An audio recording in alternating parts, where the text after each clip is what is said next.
Hello, and welcome to Adapta's series of thought pieces on technology and the not-for-profit sector. In today's episode, Jonathan Cook from Insight-ful will be talking about why the customer experience matters to the sector, what it means, and how well the concept is being embraced. Hope you enjoy.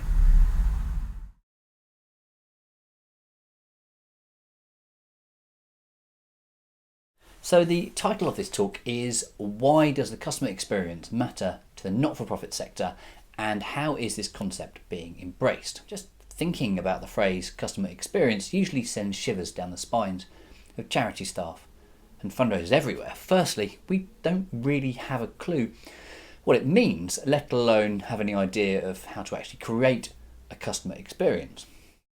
I guarantee we will all have had to answer a question in our charities that goes something like this. So what experience do we want for our customers? And the answer usually then goes something like this.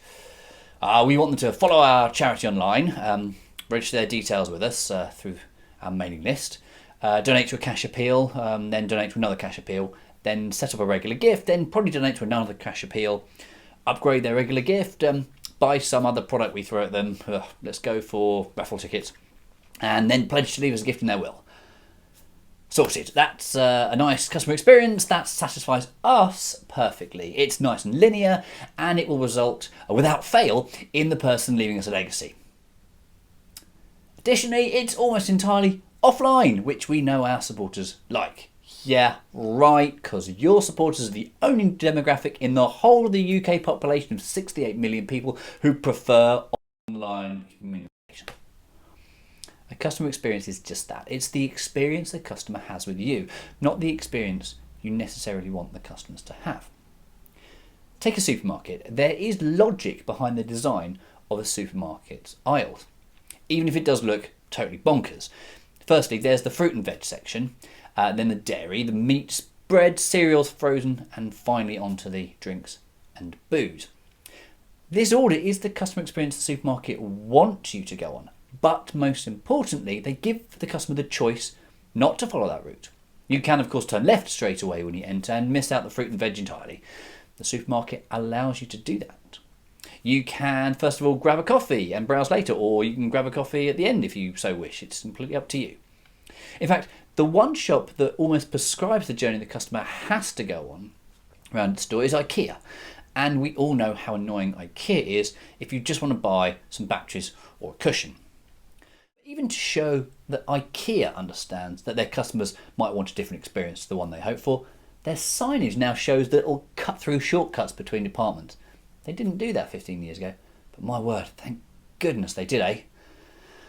So let's stop thinking about a customer experience as a little linear journey that someone goes on and think of it more as a kind of bonkers set of seemingly random interactions. Let's stick with supermarkets for a second.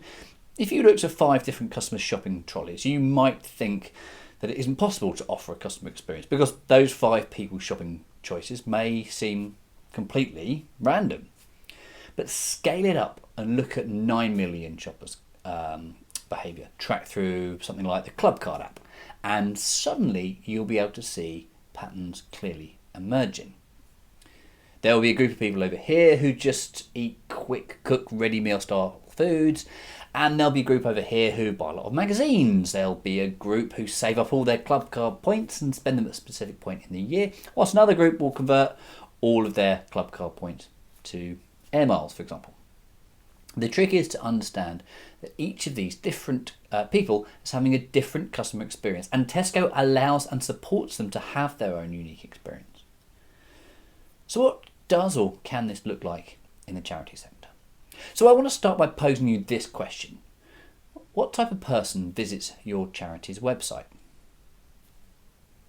Let's look at 2 of the nation's biggest charities, Save the Children and Macmillan. So who visits the Save the Children website? Now, I want you to just think about that for a second because it might not be as obvious as you immediately think. So, are service users a large user base of the Save the Children website? Probably not. If there's an earthquake somewhere and someone's home is destroyed, their first thought probably isn't, quick darling, let's get on the Save the Children website and see what they have to say about it. So is it donors? Well, I would guess that donors are more likely than service users to be on the Save the Children website. But during a period of relative global calm, are donors likely actually to go on that website? They probably are very likely if the earthquake is in the news. What about job hunters? Is it journalists? Is it people wanting to volunteer during an overseas trip? So I want to start by posing you this question. What type of person visits your charity's website? Let's look at two of the nation's biggest charities, Save the Children and Macmillan. So who visits the Save the Children website? Now, I want you to just think about that for a second because it might not be as obvious as you immediately think. So, are service users a large user base of the Save the Children website? Probably not. If there's an earthquake somewhere and someone's home is destroyed, their first thought probably isn't, quick darling, let's get on the Save the Children website and see what they have to say about it. So is it donors? Well, I would guess that donors are more likely than service users to be on the Save the Children website. But during a period of relative global calm, are donors likely actually to go on that website? They probably are very likely if the earthquake is in the news. What about job hunters? Is it journalists? Is it people wanting to volunteer during an overseas trip? Now let's look at Macmillan. Who visits their website? Look, this is an easy one. It's got to be people who have cancer or are diagnosed with cancer, or they have a friend or a relative who've been diagnosed with cancer, right? This distinction between these two charities is important when seeking to understand the customer experience because for both of these charities, their websites have to provide very different things. Save the Children almost certainly doesn't need to have any information about what to do if there's an earthquake in your neighbourhood. But the Macmillan website needs to be ram-packed full of information about cancer and the services that their service users require. So the experience we need to give the visitor of Save the Children's website needs to be very different to the experience we give the visitors of the Macmillan website.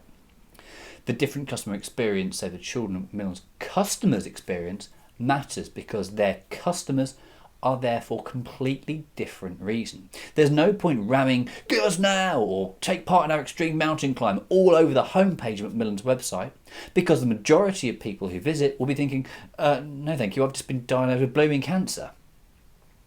Understanding our customers' needs is the very first thing we need to do. So let's now look at a couple of other charity customer experiences and compare them. We'll start with Unicef's Postcard from Paddington, a traditional offline product but sold almost exclusively online. It's a product aimed solely at parents with children between about 5 and 10 years of age. And for £8 a month, your children can receive a letter addressed to them. That's a work of genius in itself. Which 7-year-old doesn't get stupidly excited if they get post addressed to them? But contained within that letter is a postcard from Paddington Bear from somewhere around the world. Coincidentally, from a country where Unicef works. They get a sticker with some stickers, a few photographs about the country, some silly games to play, and a letter all about the work of Unicef with children of about the same age as them. The kids love it, the parents love it. It's kind of a bargain really, £8. Considering that mum and dad get a gym hamper every month for £40, a postcard from Paddington giving us a good 15 minutes peace and quiet each month for £8 is a real bargain. But the experience starts digitally. The marketing and recruitment is all done via Facebook and Instagram. Unicef have recognised the primary device parents are using to access the internet is their phones. So once the advert pops up on screen, basically claiming to entertain the kids for just £8, the entire experience is completed on the phone in a matter of minutes. The only way it could probably be improved would be to accept PayPal, Apple or Google Pay as the payment method. Then you wouldn't have to leave the Facebook app and go and check your bank details from the banking app in order to sign up. If they'd done that, then the entire customer experience would be perfectly tailored to the primary target audience, really. Let's look at another example now, the National Trust phone app. Charity mobile phone apps have had a hard time of late, with many of the leading charities dumping their mobile apps, including Oxfam only in the past few weeks. There really hasn't been a need for charity apps. They don't seem to serve any useful purpose for the charity supporter or the charity customer. That is apart from the National Trust app. This app directly addresses a customer experience need, the need to find something to do or somewhere to go. The app itself lists all 500 odd houses, gardens, castles in the National Trust portfolio. It allows you to see the nearest places to your current location. Great if you're on holiday in a different part of the country and you don't know the area. It shows you sample photographs of the house and the garden so you can easily see, is this for you? Is this what you can expect to see? And you can say the location of a future visit or mark off places you've already visited. You can see the opening times, you can see the facilities such as whether it's got toilets, cafes, dog walks, family play areas, even disability access, and you can see the price of entry. Even cleverer than that, you can join there and then to get free access to the house, just the click of a button. And finally, again, just with the click of a button, you can get directions from your current location directly to the place. Pretty much everything you might need when choosing a place to visit for a day, right there at your fingertips. But did they need to develop this app? I mean, they've got a book, don't they? Who needs an app? Well, I do, because I never remembered to put the National Trust book in my car. But my phone, clearly that's something I never leave the house with. The National Trust have perfectly understood the customer experience I require and the one I personally go on, and they have developed a piece of tech that facilitates that experience seamlessly.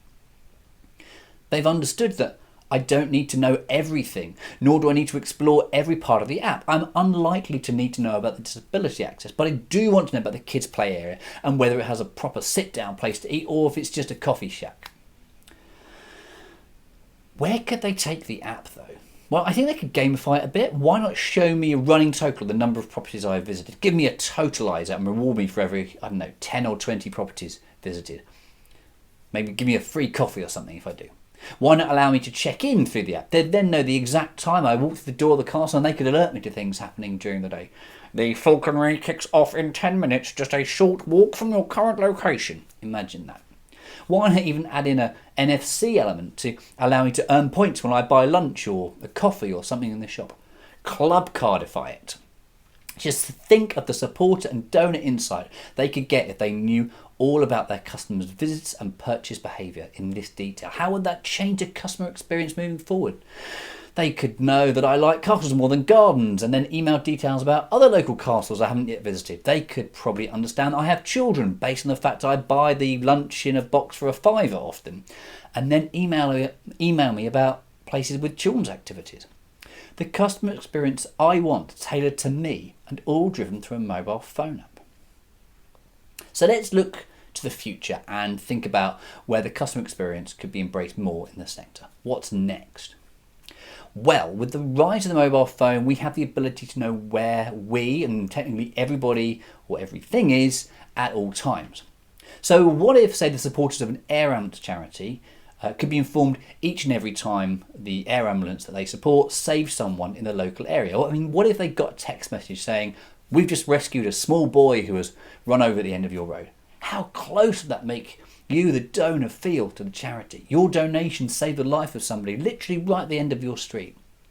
What if an animal adoption charity could attach a GPS tracker to the endangered shark or whale or gorilla, and you could see 24/7 at the click of a button what your adopted animal was doing? You could even be asked to enter a sweepstake to see how far your whale will travel this year. Just £5 to enter. All monies go to our great work helping whales. What if you supported a zoo and could access live cameras every second of every day and check out the animals, literally allowing you to see newborn giraffes or elephants? You could then receive an instant message saying donate £5 to be entered into the draw to name our new baby elephant or something like that. How difficult will this actually be to implement? How much will technology have changed in the next decade to allow these kinds of things not to cost us hundreds of thousands of pounds, but to cost us ones of or tens of pounds? We could then package them all up in a digital handheld product, much like the National Trust app, and access our interests right there and then. But back to what I said at the very beginning, we shouldn't create these digital and technological customer experience products in our eyes, with our preconceptions, but with the customer's experience in mind. Only then will we be able to develop customer experience tech that is embraced, like the National Trust app, and not tech that our customers don't want, like the Oxfam app.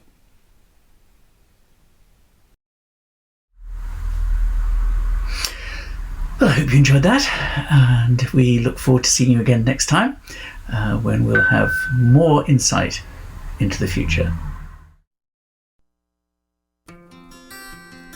How do we know where we're at. So we've kind of gone full circle again, and people saying, right, well, now we've got data in all these different places. How do I see what my customer journey is? How do I know all the ways that somebody's engaging with my organisation, because they're doing things in this app and they're doing things over there in that app? Deliver that. It's looking at things in the in the right sequence. It's putting in place vision and purpose and why before you actually start making decisions about what data and what format should it be and who's going to input it, and how's it going to be managed on that sort of that front end, which again used to be very, very much the focus. There are opportunities there, but you're going to be really, really hampered unless you've got the basics right. You know why you've got data, you know what you're using it for, you know how you're using it. To feel more and more out of control unless you know what you're doing and why.